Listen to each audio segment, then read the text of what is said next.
नमस्कार, मैं हूं आपके साथ अंकिता पाल। बुलेटिन की शुरुआत करते हैं। सीएम पुष्कर सिंह धामी अंतर्राष्ट्रीय बैडमिंटन खिलाड़ी लक्ष्य सेन से फोन पर बातचीत की है। उनका हौसला अफजाई भी किया। उत्तराखंड निवासी लक्ष्य सेन ने पेरिस ओलंपिक में अपने खेल का शानदार प्रदर्शन किया। हालांकि वे पदक हासिल नहीं कर पाए हैं। सीएम धामी ने लक्ष्य से ये भी कहा कि उन्होंने खेल भावना से ये सुनिश्चित कर दिया है कि भारतीय बैडमिंटन का भविष्य स्वर्णिम है।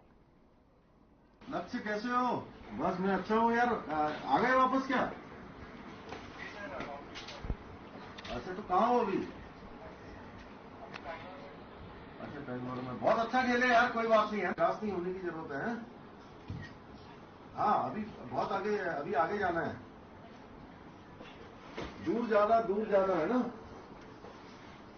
बहुत दूर जाना है अभी। हाँ बिल्कुल भी जो है कोई बोझ नहीं रखना मन पर कि जो है थोड़ा रह गए अभी तो पीछे, है ना। हाँ, आगे के लिए बिल्कुल, अरे नए मन से बिल्कुल कभी भी जो है मनुष्य को जो है ना मन से मजबूत होना चाहिए, ठीक है। हाँ, नमस्ते। कैसे हो भाई? मैं ठीक हूँ, ठीक है सब।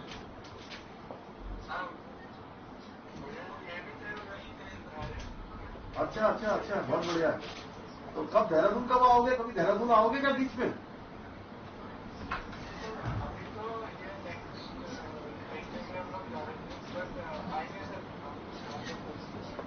हाँ यार, बुलाता हूँ तुमको, आ जाओ कभी, ठीक है।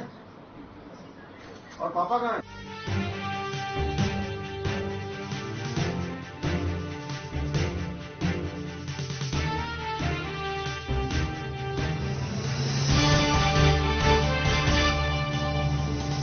प्रधानमंत्री नरेंद्र मोदी के मार्गदर्शन एवं मुख्यमंत्री पुष्कर सिंह धामी जी के कुशल नेतृत्व में उत्तराखंड सक्षम एवं सशक्त राज्य के रूप में आगे बढ़ रहा है। संपूर्ण समावेशी विकास के लक्ष्य को हासिल करने के लिए चलाई जा रही योजनाओं में सुधार करने और उन्हें जन जन तक पहुंचाने का काम तेजी से किया जा रहा है।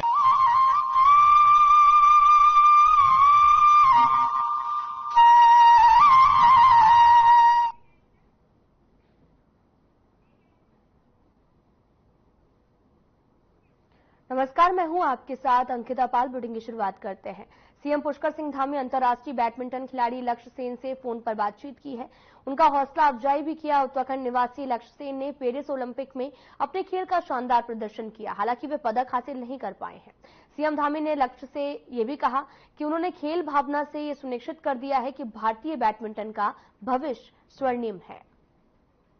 लक्ष्य कैसे हो? बस मैं अच्छा हूँ यार। आ गए वापस क्या?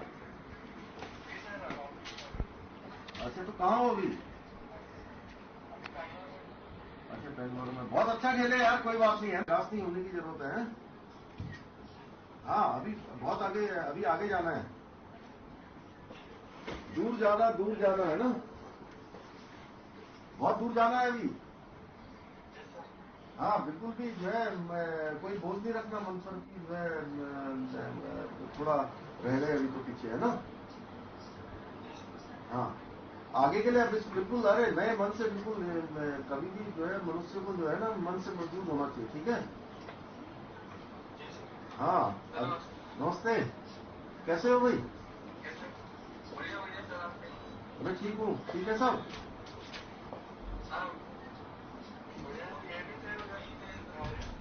अच्छा अच्छा अच्छा, बहुत बढ़िया।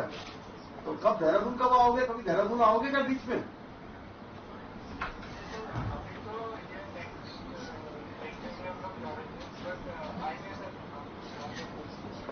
हाँ यार, बुलाता हूँ तुमको, आ जाओ कभी, ठीक है। और पापा कहाँ है? चलो चलो, ठीक है, उनको भी मेरी तरफ से याद कर देना। और बिल्कुल जो है बढ़िया, उसमें आनंदित रहना है। हाँ, खुश रहो, बहुत अच्छा खेले हो, बहुत बढ़िया। सब लोगों को अभी बहुत उम्मीद है आगे के लिए। हम सब तुम्हारे साथ हैं, ठीक है लक्ष्य, ठीक है। ओके, नमस्ते। 21 अगस्त से गैरसैंण में शुरू होने वाले विधानसभा के मानसून सत्र की अवधि को लेकर कांग्रेस लगातार सवाल उठा रही है। कांग्रेस के अध्यक्ष करण माहरा का 3 दिवसीय मानसून सत्र का पर यह भी कहना था कि सदन में जनहित के करीब 500 सवाल विपक्ष के द्वारा रखे जाएंगे। इसके लिए इतना समय बहुत कम है। उन्होंने आगे ये भी कहा कि कंडोलेंस और प्रश्नकाल को हटा दिया जाए तो केवल 120 मिनट ही बचता है। इसमें 500 सवालों के जवाब मिलना मुश्किल है। काउंट कीजिए 0 आवर्स को और क्वेश्चन आवर को, तो कुल मिला के जो पहले दिन कंडोलेंस है, 2 दिन का कुल मिला के 120 मिनट बैठते हैं। और जो प्रश्न लगे हैं वो लगभग 500 लगे हैं। क्या 500 प्रश्नों के उत्तर 120 मिनट में दिए जा सकते हैं? पहली बात हुई है। और एक बड़ा अजीब सा अटपटा मैंने बीजेपी के लोगों के बयान देखा कि वो ये कहते हैं कि पब्लिक के पैसे से ये विधानसभा चलती है और बिना बिजनेस के इसको चलाना ठीक नहीं है। तो बिजनेस लाना किसका काम है? बिजनेस तो आवादा के लिए भी लाया जा सकता था। बिजनेस जो SSC भर्ती घोटाले, पटवारी पेपर लीक हो रहे, उसको हम कैसे आगे को ठीक करेंगे उन व्यवस्थाओं को, उसके लिए बिजनेस लाया जा सकता था। किसानों की हालत को देख के बिजनेस लाया जा सकता था।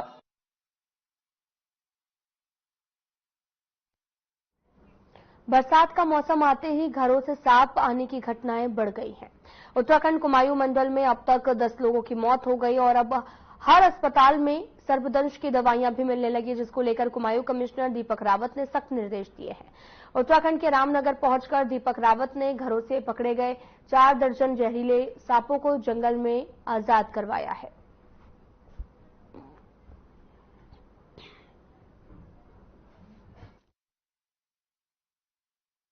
जो संस्था है सेव द स्नेक, इनकी गतिविधियां मैं पिछले काफी सालों से उसको मीडिया के माध्यम से, न्यूज़पेपर्स के माध्यम से पढ़ रहा हूं और इसलिए मैंने थोड़ा गहराई से जानना चाहा कि लोग क्या एक्टिविटीज करते हैं।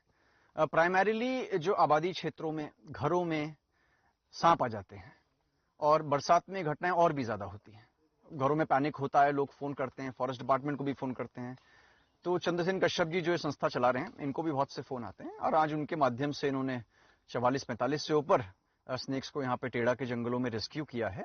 ये अच्छा काम हो रहा है। उत्तराखंड के मुख्यमंत्री पुष्कर सिंह धामी ने रक्षाबंधन के शुभ अवसर पर सभी महिलाओं को बड़ी सौगात के साथ नवाजा है। सीएम के निर्देश पर रक्षाबंधन के दिन राज्य की महिलाएं रोडवेज की बसों में निःशुल्क सफर कर सकेंगी। इस दौरान सरकारी बसों में सफर करने पर उनसे कोई किराया भी नहीं लिया जाएगा। इस मामले में परिवहन सचिव ब्रजेश संत द्वारा भेजे गए पत्र में कहा गया कि इस निःशुल्क यात्रा का खर्च राज्य सरकार करेगी। रक्षाबंधन के दिन महिलाओं के लिए सरकारी बसों में निःशुल्क सफर की सुविधा केवल उत्तराखंड राज्य के अंदर ही मिलेगी। इसके अतिरिक्त यदि कोई महिला उत्तराखंड परिवहन निगम की बसों में उत्तराखंड के बाहर सफर करती है तो उसका किराया निश्चित रूप से लिया जाएगा।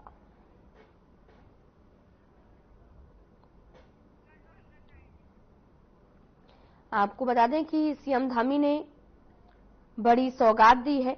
दरअसल रक्षाबंधन का त्योहार नजदीक है, जिसको लेकर उत्तराखंड की सरकारों ने बसों में निःशुल्क सफर करने की बात कही है। निःशुल्क यात्रा का खर्च राज्य सरकार ही वहन करेगी। रक्षाबंधन पर सीएम धामी ने ये बड़ी सौगात दी है।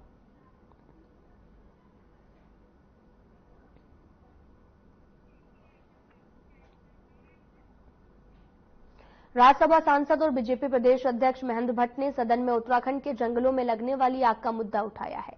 उन्होंने कहा कि वन अग्नि को भी प्राकृतिक आपदा की सूची में शामिल किया जाना चाहिए।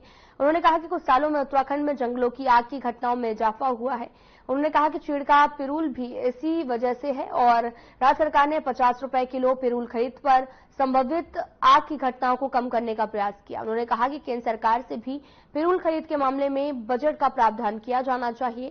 सर्वाधिक वन क्षेत्र होने के बावजूद उत्तराखंड में वन अग्नि को दैवीय आपदा में शामिल नहीं किया गया है।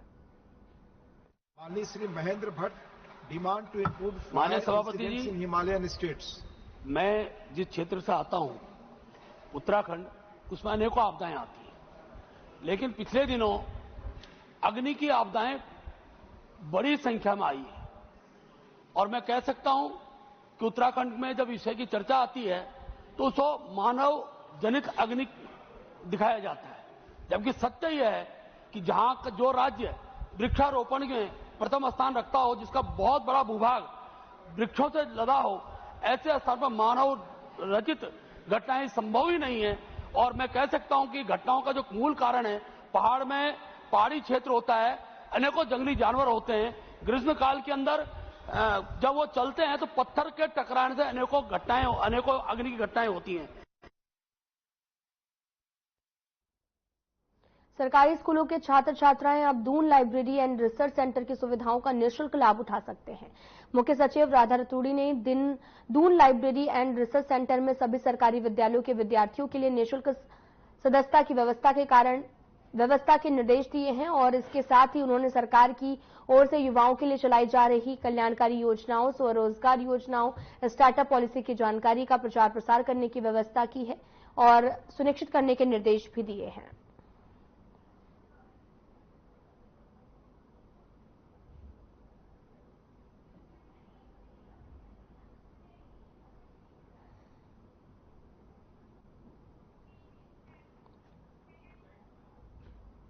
हल्द्वानी में बीते शुक्रवार को वार्ड नंबर 59 और 60 में अल्पसंख्यक आयोग के उपाध्यक्ष मजहर नईम नवाब ने स्थलीय निरीक्षण कर अधिकारियों को आवश्यक दिशा निर्देश दिए हैं और 37 करोड़ की लागत से वार्ड संख्या 59 और 60 में पेयजल और सीवरेज लाइन को बिछाई जाने का भी यहां पर काम किया गया है। लिहाजा कोई भी इलाका न छूटे, इसके लिए स्थल निरीक्षण करते हुए नवाब ने यह भी कहा कि इस पूरे इलाके में पेयजल, सीवरेज और सड़कों के लिए बजट आ चुका है, लिहाजा विधिवत और पारदर्शी कार्य हो, इसके लिए अधिकारियों के साथ मिलकर सर्वे किया जा रहा है।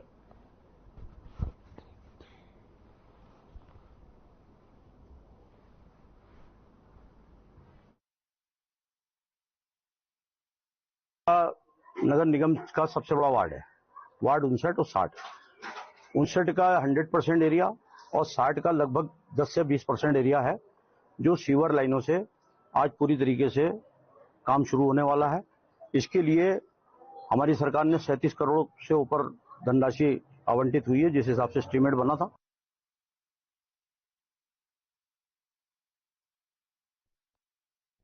देहरादून के महाराणा प्रताप स्पोर्ट्स कॉलेज में बने एकमात्र इंडोर रिंग का जिम्मा अब सरकार ने अपने पास ले लिया है। इसके पहले एक निजी कंपनी इसका संचालन कर रही थी। 13 साल से बदहाल पड़े साउथ ईस्टर्न एशिया के एकमात्र आइस स्केटिंग रिंग के खुलने की उम्मीद जगी है और इस खेल विभाग के सकारात्मक कदम के रूप में देखा जा रहा है। 2011 में south eastern Asian winters game के लिए 80 करोड़ की लागत से इस आइस स्केटिंग रिंग को बनाया गया। इस प्रतियोगिता में भारत के अलावा पाकिस्तान, भूटान, नेपाल, मालदीव, श्रीलंका ने भी हिस्सा लिया है। होगा कि आइस स्केटिंग रिंग सहित राजीव गांधी अंतर्राष्ट्रीय क्रिकेट स्टेडियम जो था वो आईएलएफएस के पास हमने लीज पे दिया हुआ था 30 साल के लिए। उसके बाद फिर वो कंपनी उसको चला नहीं पाई, फिर कोविड आया, बैंकरप्ट हो गई, एनसीएलटी में गई, एनसीएलटी से डिसीजन हुआ। अभी हमने उसको राज्य सरकार ने अभी उसको हमने टेक ओवर किया करीब 2-2.5 महीने पहले। तो उसके बाद चूंकि आपकी बात बिल्कुल सही है कि उसके बाद उसमें कोई भी इवेंट हो नहीं पाया, उसकी मेंटेनेंस भी उन लोगों ने नहीं की, बहुत सारी चीजें खराब रही। वहाँ पे जो एग्जिस्टिंग मशीनरीज वगैरह हैं उन सबको ठीक करा के उसको हमारा शुरू करने का प्रयास है और अगर आप अभी जाएंगे तो वहाँ पे काम तेजी से चल रहा है। अभी राज्य सरकार के सामने हमने प्रस्ताव रखा था तो वित्त विभाग ने अभी उसमें 10 करोड़ रुपए देने की सहमति जताई है।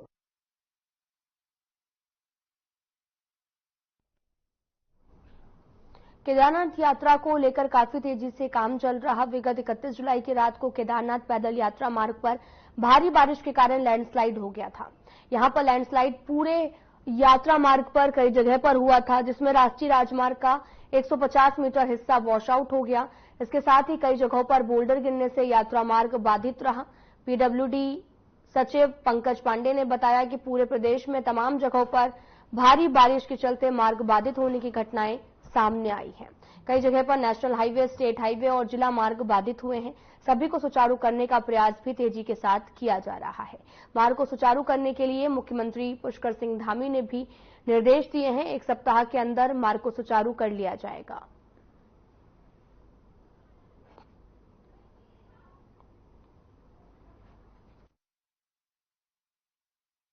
इकतीस तारीख को बहुत भारी वर्षा हुई थी रुद्रप्रयाग क्षेत्र में। उसमें केदारनाथ धाम का जो रास्ता है, पैदल रास्ता भी, और जो सोनप्रयाग से गौरीकुंड के बीच का रास्ता एनएच जो है वो भी काफ़ी क्षतिग्रस्त हुआ था।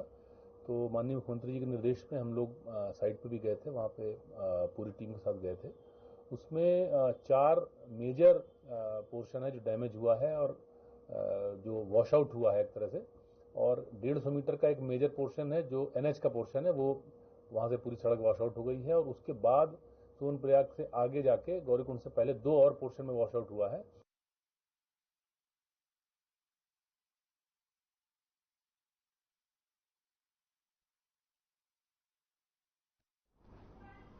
लालकुआं विधानसभा क्षेत्र के अंतर्गत तराई पूर्वी वन विभाग हल्द्वानी की रनसाली रेंज में बीते दिनों वन तस्करी द्वारा काटे गए धड़ल्ले से हरे भरे बेशकीमती सागौन के पेड़ों का मामला अब तूल पकड़ता दिखाई दे रहा।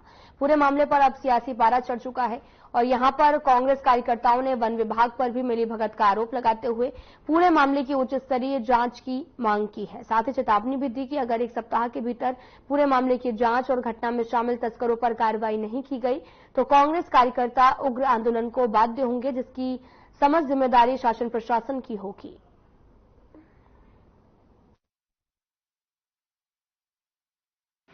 इसमें मैं यही मांग करता हूं सरकार की कि सरकार एक पेड़ मां के नाम करके लगा रही है और ये पूरे क्षेत्र में, पूरे उत्तराखंड में इस बात को फैला रही है, लेकिन दूसरी तरफ से ये एक पेड़ मां के नाम क्या है, एक पेड़ की जगह ये सैकड़ों पेड़ यानी 50 पेड़ काट दिए इन लोगों ने, इनके तस्करों ने, इनके खुद के आदमी पेड़ कटवा रहे हैं और ये इसको लिपापोती कर रहे हैं। इसमें विभाग संलिप्त है और इनके खुद इनके आदमी संलिप्त हैं और उसको सुनने वाला कोई भी नहीं है। देखिए, जो रनसाली क्षेत्र में जो वन तस्करों द्वारा पेड़ों की कटाई की गई है उसमें जो है सरकार कहीं ना कहीं उन्हें बचाने का काम कर रही है। एक तरफ ये पर्यावरण को संरक्षण देने का दावा करने वाली सरकार जो करोड़ों रुपए खर्च करके पर्यावरण संरक्षण के काम पे लगा रही है, दूसरी तरफ जो वन तस्कर वनों को काट रहे हैं उसको भी संरक्षित करने का काम कर रही है। इसलिए हम कांग्रेस पार्टी की ओर से ये मांग करते हैं कि इस पे जांच हो और अगर जांच नहीं होती तो इसमें हम न्यायिक जांच के लिए आगे को जाएंगे और एक बड़ा आंदोलन इस पे करेंगे कि देखिए आजकल के जनप्रतिनिधि केवल सबसे पहले तो मैं आप सब मीडिया बंधुओं का निवेदन करना चाहता हूं कि आपने पर्यावरण के बारे में इतना जागरूकता से लेते हुए मेरे से 2 शब्द पूछने के लिए कहा। मैं यही चाहूंगा कि जैसे हम लोग पर्यावरण को कैसे सींच रहे हैं, आप देख रहे होंगे अभी कम से कम मैं 1200 पेड़ लगा चुका हूँ, ऊपर ही होंगे नीचे नहीं होंगे।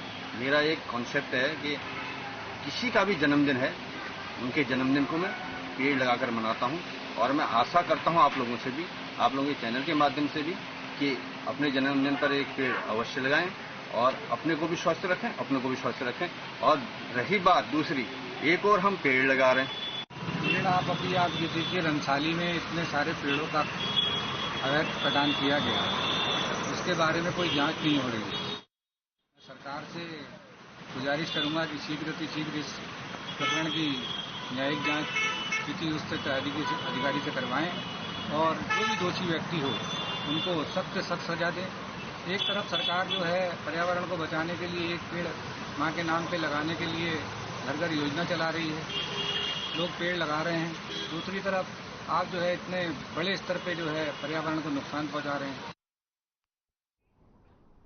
भोलेनाथ को जल चढ़ाने के लिए देश भर से शिव मंदिरों में भक्त पहुंच रहे हैं। जो लोग गंगा जल नहीं भर पाते हैं वे डाक विभाग के माध्यम से, आपको बताते चलें कि घर पर गंगा जल मंगवा रहे हैं। डाक विभाग बीते 3 सालों से करीब 2000 लीटर गंगा जल उत्तराखंड से देश के कोने कोने तक पहुंचा चुका है।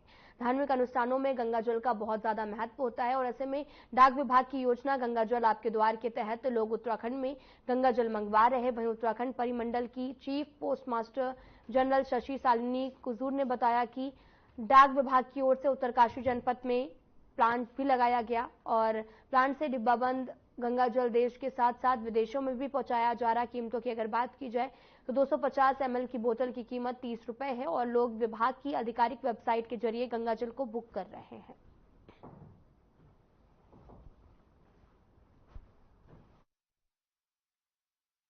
हाँ, तो जैसे कि अभी सावन का महीना चल रहा है तो सभी जगह हमारे यहाँ जो गंगा जल के बोतल है उनकी बहुत ही डिमांड है। गंगोत्री का जो गंगा जल है तो हमें हर साल करीब 5 लाख के आसपास हमारे उसमें ऑर्डर आते हैं पूरे सर्कल से, पूरे इंडिया से।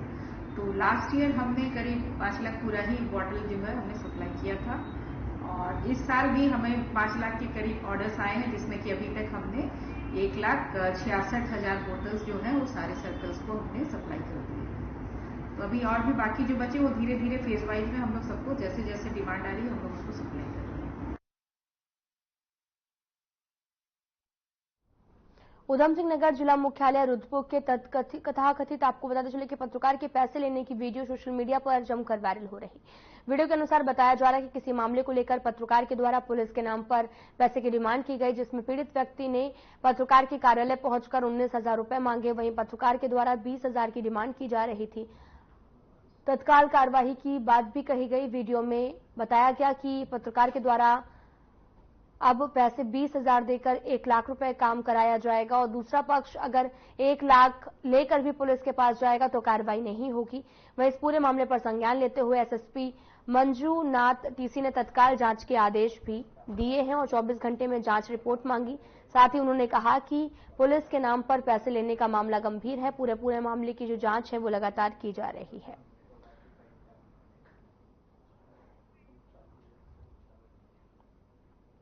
आपको बताते चले कि पत्रकार ने पुलिस के नाम पर वसूली की है और लगातार इस पूरे मामले की जांच की बात भी की जा रही है। सोशल मीडिया पर यह वीडियो अब तेजी से वायरल हो रहा, जहां पर पैसे की डिमांड करता हुआ नजर आ रहा और अब इस पूरे मामले की जांच के लिए भी की अपील की जा रही है। सोशल मीडिया पर यह वीडियो जमकर वायरल हो रहा। एसएसपी ने जांच के निर्देश भी दे दिए हैं।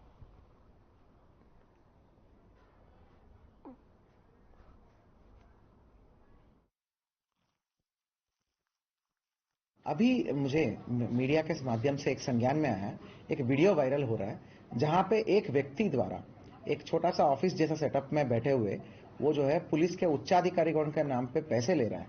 तो ये बहुत ही बेहद संगीन मामला है और दुर्भाग्यपूर्ण तो है ही, बट ये बहुत संगीन मामला है। तत्काल हमने जांच के लिए निर्देश दे दिए हैं और जांच के बाद जो है 24 घंटे के अंदर अंदर जांच होगा और उस तदोपरांत जो है विधिक कार्रवाई हम अमल में लाएंगे।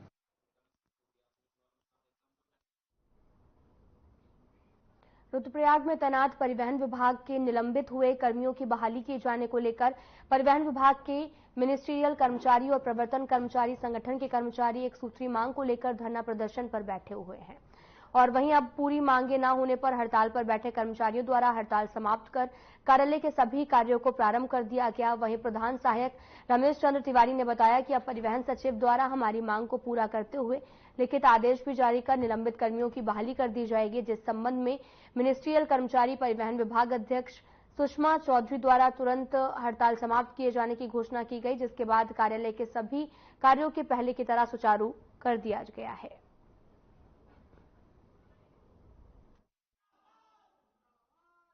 इसमें हमारी एक सूत्रीय मांग थी परिवहन विभाग के मिनिस्ट्रियल कर्मचारी एवं प्रवर्तन संगठन परिवहन विभाग के दोनों कर्मचारियों ने मिलकर अपना विरोध प्रकट किया था कि 15 जून को जो सड़क हादसा हुआ था रुद्रप्रयाग में, उसमें हमारे प्रवर्तन सिपाहियों को जो तपोवन चेक पोस्ट पर कार्यरत थे उनको एक तरफा आदेश जारी करते हुए निलंबन कर दिया गया, जिससे परिवहन विभाग के कार्मिकों में काफी रोष व्याप्त था। मौखिक आश्वासन भी दिया गया था शासन द्वारा कि शीघ्र ही हम आपकी मांगों को पूर्ण कर देंगे, परंतु उनके द्वारा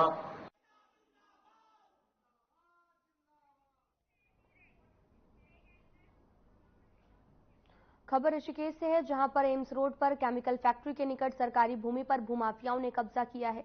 सूचना मिलते ही प्रशासन की टीम मौके पर पहुंची। जांच के बाद प्रशासन की टीम ने जेसीबी से सरकारी भूमि पर हुए कब्जे को ध्वस्त कर दिया। वहीं प्रशासन की टीम ने दोबारा से कब्जा करने पर कड़ी कानूनी कार्रवाई करने की चेतावनी दी है। इसी बीच एक भूमाफिया ने सड़क किनारे पीडब्ल्यूडी की जमीन पर कब्जा कर निर्माण कार्य शुरू कर दिया है, जिसकी सूचना मिलते ही पीडब्ल्यूडी की टीम मौके पर पहुंची है और काम को रुकवाते हुए अवैध रूप से किए जा रहे निर्माण कार्य को ध्वस्त कर दिया। वहीं पीडब्ल्यूडी के सहायक अभियंता राजेश चौहान ने बताया कि अतिक्रमण को जेसीबी से ध्वस्त कर दिया गया, जिसके बाद उसके खिलाफ नियम के अनुसार कार्रवाई भी की जा रही है।